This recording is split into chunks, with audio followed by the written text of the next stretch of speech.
No, vamos ahora sí a darle la bienvenida, a saludarlo y agradecerle al licenciado Lucas Carena por primera vez sí, la verdad que... en Filosofía con Vocales. ¿Qué tal? Buenas noches, Lucas, ¿cómo te va? Es un gusto, te saludan Carlos Bukovac y Ignacio Ambort.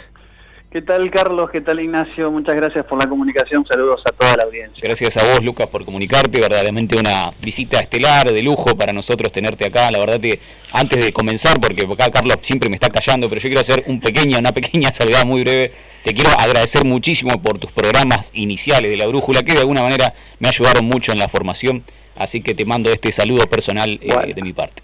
Bueno, muchas gracias, Ignacio, muchas gracias. Por favor. Bueno, y seguramente también agradecerte porque sabemos que has compartido esta invitación que te hicimos y todos los seguidores que últimamente tantos estás teniendo se estarán acoplando a Filosofía con Vocales, así que... espero que sí, un gusto, si me siguen hasta estos lares, para mí es un honor. La humildad de Lucas no lo dice, pero el canal de Lucas, que hace unas muy buenas entrevistas, se llama El Gibelino, búsquenlo en YouTube, la verdad que tiene participaciones muy buenas con Marcelo Bulo, con personalidades muy interesantes para escuchar. Es un programa que la verdad que propone algo distinto a los medios de comunicación dominantes y hegemónicos. Así que nosotros y como un programa que hay en esta misma radio a la tarde, algo distinto con Ale Rateni. Bien.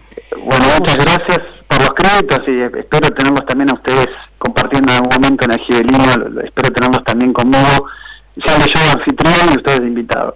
Con mucho gusto estaremos participando. Vamos al fondo de la cuestión, entonces, y algo bien introductorio. El programa pasado y solemos hacer siempre dupla de programas sobre el mismo tema. Venimos hablando del lenguaje. Bueno, algo sabés del tema, sos licenciado en comunicación y lo venís estudiando. La idea es preguntarte en qué medida con el lenguaje se puede hacer filosofía, que es el nombre de nuestro programa, y mucho más concretamente todavía política. ¿Qué consideras al respecto, Lucas? Bueno, yo creo que cualquiera que estudia historia de la filosofía sabe que la filosofía hace un recorrido que inexorablemente desemboca en la pregunta por el lenguaje, ¿no? De hecho, cuando yo me incorporé en el CEADE, que era un instituto de investigación sobre filosofía del lenguaje, que en la Facultad de Humanidades, se había generado una cátedra sobre filosofía analítica, sobre el trabajo por ahí, la obra introductoria de Ludwig Wittgenstein y todo lo que tenía que ver con la filosofía del lenguaje, ¿no? Es decir, como una filosofía que indudablemente en algún punto cuestiona cierto sustancialismo de la filosofía clásica y indaga acerca de la participación del lenguaje en la filosofía. Entonces yo creo que es muy importante. Si bien no comparto cierto relativismo escéptico respecto de una filosofía que se queda solamente en la discusión por el lenguaje, sí creo que es muy importante desde Aristóteles hasta la filosofía más contemporánea. Yo creo que es sumamente importante, ¿no? Esa relación filosofía y lenguaje. De hecho, la frase célebre de Wittgenstein, ¿no? Los límites de nuestra mente, los límites de nuestro pensar son los límites del lenguaje. Y bueno, si los límites de nuestro pensar son los límites del lenguaje, ¿qué hablar de la política? Cuando la política, definida, podemos decir vulgarmente, como el arte de lo posible, si decir es hacer, si existe con la capacidad, como decía Austin, ¿no? Cómo hacer cosas con palabras en 1960, y desde luego que el decir es hacer, y hacer cosas con palabras, la ilocución y la perlocución como fenómenos propios del lenguaje. Y bueno, la política indudablemente está atravesada y está sumamente en deuda con las posibilidades del lenguaje. Creo que es muy importante, desde luego. Bien. Esto que decías recién de hasta dónde la influencia del lenguaje o no en la filosofía, ya si tenemos tiempo vamos a volver sobre eso. Y un pensador que tengo entendido conoces mucho, pero antes me gustaría que nos contaras un poco qué opinión tenés. Hemos empezado el programa con el paralelismo de la obra de Orwell y esa neolengua que él describía, y hoy en día se habla tanto y se distorsiona al castellano con el lenguaje inclusivo. ¿Cuál es tu opinión sobre este mal llamado lenguaje inclusivo para nosotros, mal llamado, ¿no? ¿Cuáles pensás que son sus causas más profundas o también sus causas deficientes? ¿Cómo lo ves a este fenómeno? Yo lo veo con mucha preocupación. Mira, te digo, vos sabés que se hizo viral un programa en el que yo participé, en el programa rosarino Plan A, donde debatí contra 4 personas, eran 4 contra 1, como son hoy los paneles diversos e inclusivos, ¿no? Sobre el tema, mientras mucha gente lo toma en sorna o lo toma así como algo divertido y a veces lo utiliza de manera coloquial, casi con eutrapelia, con un humor sano, yo lo veo con preocupación porque yo lo veo como un ataque a la lengua castellana, y de hecho mis contertulios en aquel debate lo comparaban con el latín, es decir, lo comparaban con un cadáver, ¿no? O sea, comparar el castellano con un cadáver, la lengua de Burgos, la lengua de Cervantes, la lengua de Cantabria, una lengua que compartimos una comunidad de 500 millones de hispanohablantes, hoy está atacada por el lenguaje inclusivo. Aparte, partiendo de un supuesto de que nosotros cuando hablamos, este desarrollo de la lengua castellana ha llegado a este punto y está toda equivocada, porque es una lengua excluyente, es una lengua discriminadora, y hay que forzarla introduciendo ajustes, incluso en la gramática, que en la evolución natural de los lenguajes, porque estamos prontos a admitir que los lenguajes cambian, hay que hacer ajustes en la parte de la gramática, que es lo último que cambia. Es decir, la RAE está permanentemente incorporando nuevos términos. Eso no quiere decir que vos puedas de repente decir todos los diputados y cambiar el pronombre, el artículo, el sustantivo de una manera violenta. Y además, el derrotero del autodenominado lenguaje inclusivo en Argentina es sumamente sintomático. En el año 2017 en Cava se tomaron 27 colegios secundarios por la reforma educativa que la ministra de Educación de Cava, ¿no? Soledad Acuña, había implementado porque había hecho un sistema de pasantías en quinto año además.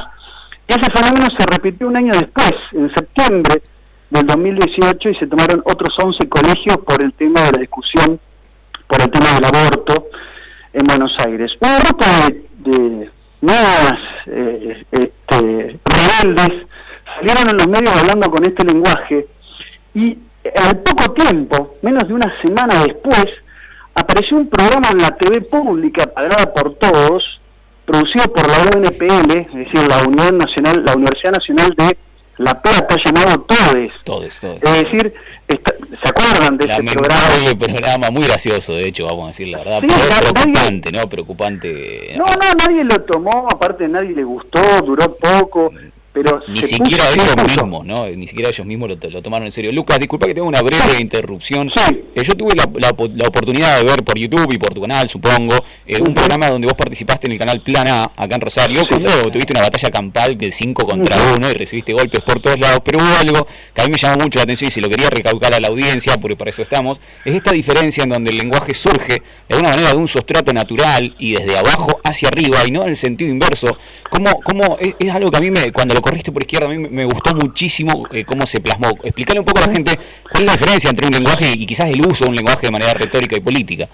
Bueno, un poco ahí, esto obviamente que se impone desde una torre de marfil, efectivamente que en todo sistema de lenguaje conviven dos realidades que son en apariencia antagónicas, o hay como una realidad, un misterio en todo el lenguaje que es un producto del artificio, porque es indudable de que es invención humana. Los sistemas de lenguaje son artificiales, son arbitrariedad. Inventamos las palabras y cada idioma tiene su forma, sus códigos, que difieren unos de otros.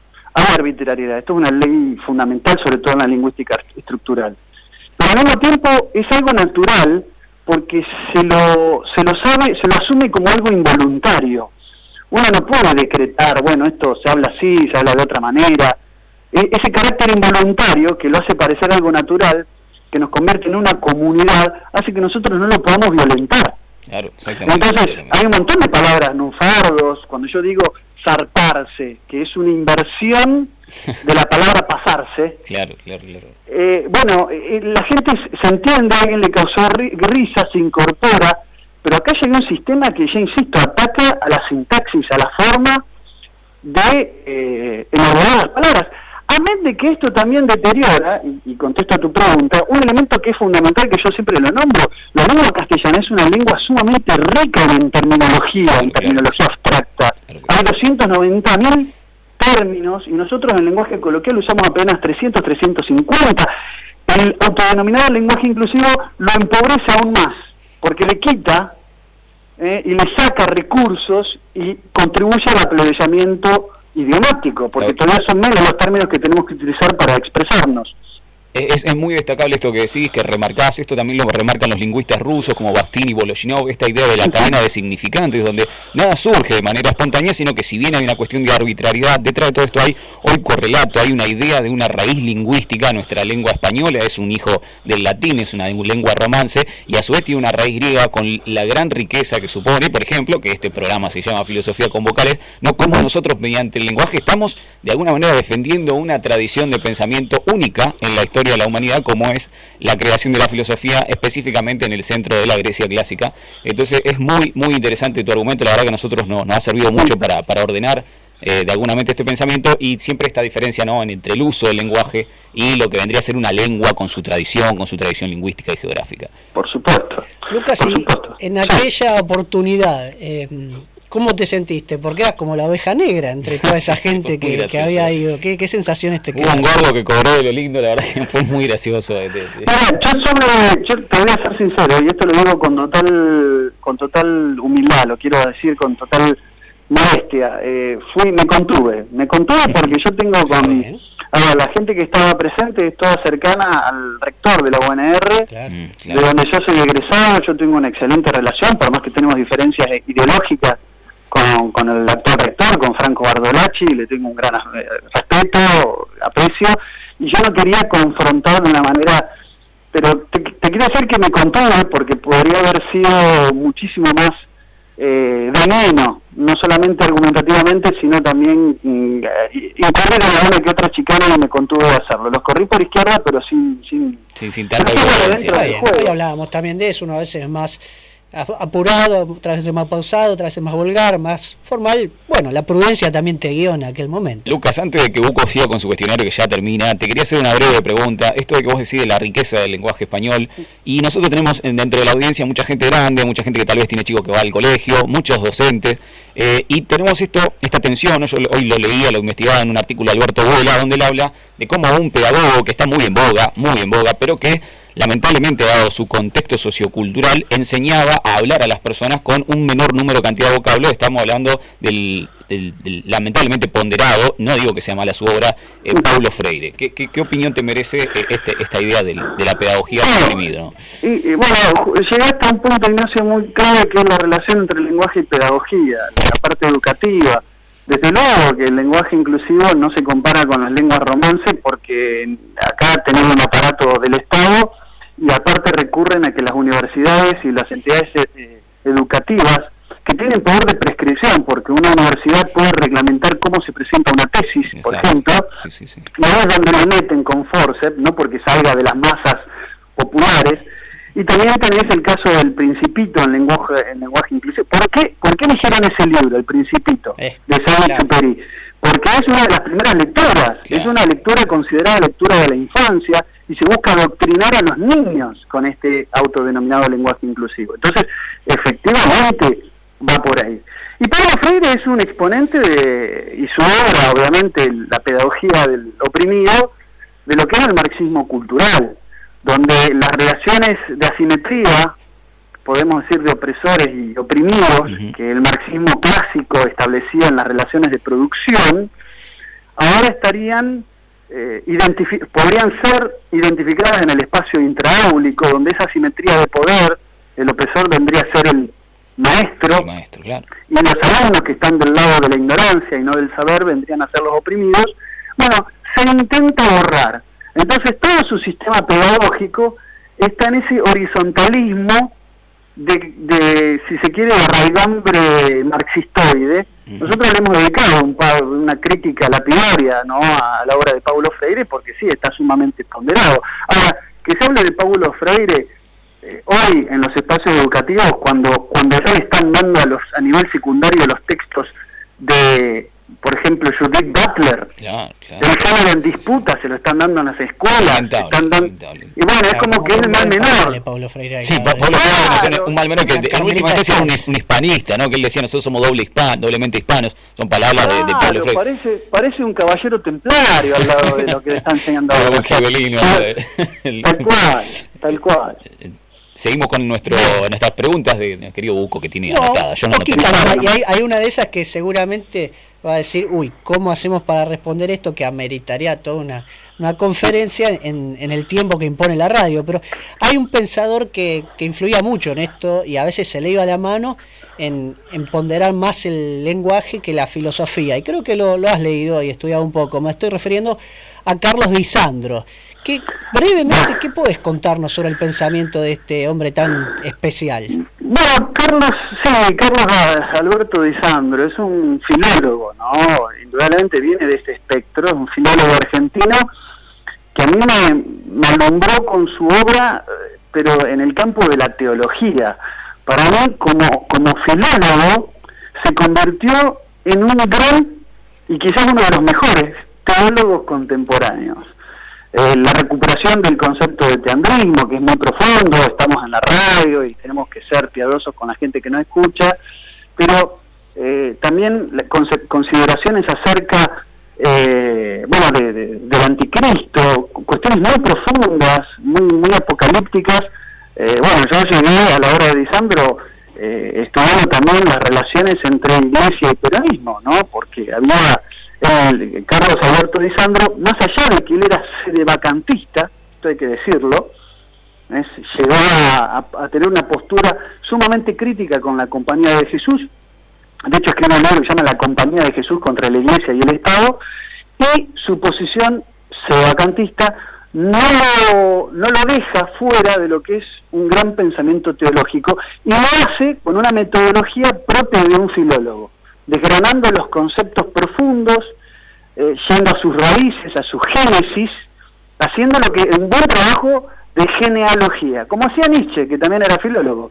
Claro. Pero eso es una pieza realmente de erudición sumamente encomiable. Te lo quise preguntar en particular porque a veces me aproximé a algún texto suyo bastante complejo, y además por otro lado había críticos que decían, pero se le va la mano con esto del lenguaje y se aleja de la filosofía. Bueno, nos has dado un pantallazo. El que tenga ganas, el que se quiera aproximar, lo podrá hacer y sacar sus conclusiones. Es muy interesante la idea de delimitación mediante el concepto, que de hecho es socrática, ese es el inicio de la filosofía, la invención del concepto, ¿no? El concepto como algo que mantiene una cierta correlación y que no va variando dependiendo de la persona, que es el gran choque que tenía con los sofistas, donde estaba el homo mensura. No, acá la idea desde la filosofía es delimitar con el concepto ciertas categorías de pensamientos que en sistemas lógicos son axiomas, que nos permiten ordenar la realidad. Porque eso es lo que hace el filósofo. El filósofo pone de alguna manera cada cosa en su cajita y le hace a la gente la vida más fácil, o es lo que debería ser, ¿no?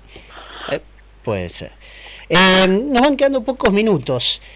Recién leíamos en 1984 y decía por allí: llegará un día en que ni esto será preciso, la revolución será completa cuando la lengua sea perfecta. Ni un solo ser humano podrá entender una conversación como esta que ahora sostenemos. En realidad no habrá pensamiento en el sentido en que ahora lo entendemos. La ortodoxia significa no pensar, no necesitar el pensamiento.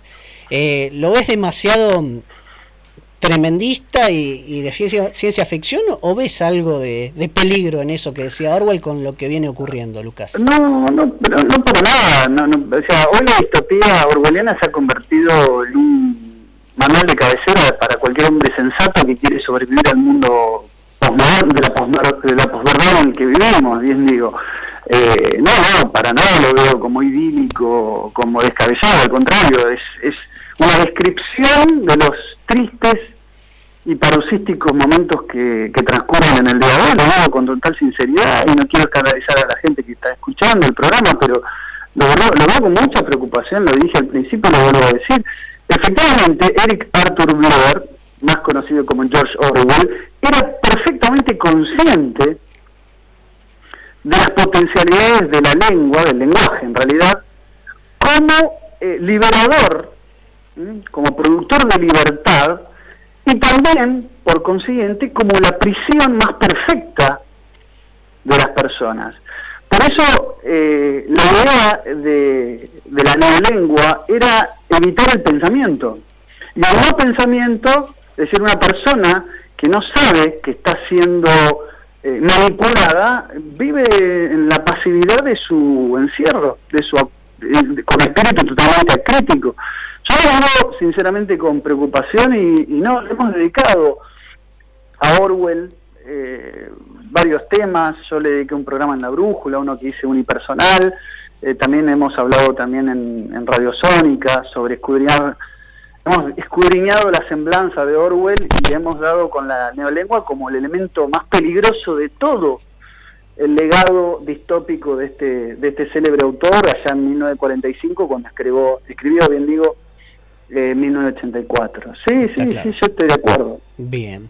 Lucas, antes de despedirte, queríamos compartir un texto con vos y nos darás después tu impresión, haciendo un poco un juego de palabras con esto del lenguaje inclusivo y enganchándolo con lo que va a ser el tema de nuestros próximos programas, ¿no? El ataque a la vida que también se viene sufriendo, no solamente el idioma está atacado. Así que, si te parece, lo compartimos. Lenguaje inclusivo. El presente estremece, serénense. Deben tejer redes de referentes de mentes clementes. Estréchense, pergenien, regeneren, perseveren en extenderse. Gesten pebetes que enfrenten este revés verde. Enséñenles el deber de vencer. Excelente es que esperen 3 veces 3 meses. Festejen. Ese bebé enternece. Merece mecerse, beber leche, ser el ser que desee ser. Merece envejecer. Bésenle. Mentes verdes, rebeldes, dementes, herejes, repelen. Exprésense decentemente. Déjense de defender el desdén de gente. ¿Es menester que efervescentemente celebren el fenecer de bebés? Es que les venden. Deben detenerse. Rehenes que dependen del descendente 3 veces es. Deserten, regresen. Tener que ver que se estrellen en ese frente. Perderse en ese retrete de despeche. Bebés del deseche. Nenes del degenere, vejeces del perecer, de ese temer, celestes deben defenderles, presérvenles. Creyentes, elévense, velen, esperen, recen de frente en el pesebre de Belén, reflejen el Edén. El gerente celeste vence, es el jefe, es el perenne. Final. Bien. Bueno, una sola observación. Me parece una fantástica contestación por 2 cosas. Primero porque las mentes verdes lo van a entender completamente, pero sobre todo porque la contestación es tan brillante que hace referencia a lo que hablábamos al principio. Es tan rico nuestro castellano, nuestro español castellano, nuestro español de Castilla, que se puede escribir un texto íntegramente con una sola vocal como la E, sin alterar un solo ápice la originalidad del idioma. Entonces a mí me parece como contestación brillante, porque precisamente es un texto que aparenta ser lenguaje inclusivo cuando no lo es, porque ninguna de las palabras que integran el texto de Marras está alterada con ninguna imposición arbitraria de ninguna minoría. Exactamente. Bueno, valió la pena compartirlo. Entonces. La verdad que fue muy lindo, un muy lindo texto, un muy lindo ejemplo de lo que se puede lograr con nuestro lenguaje.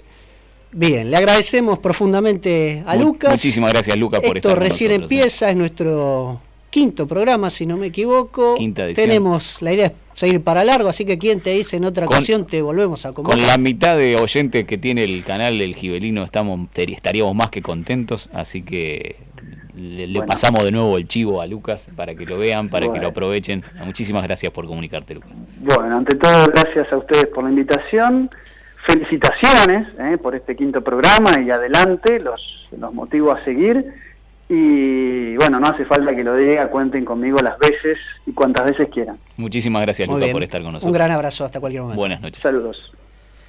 Bueno, se nos va, se nos fue.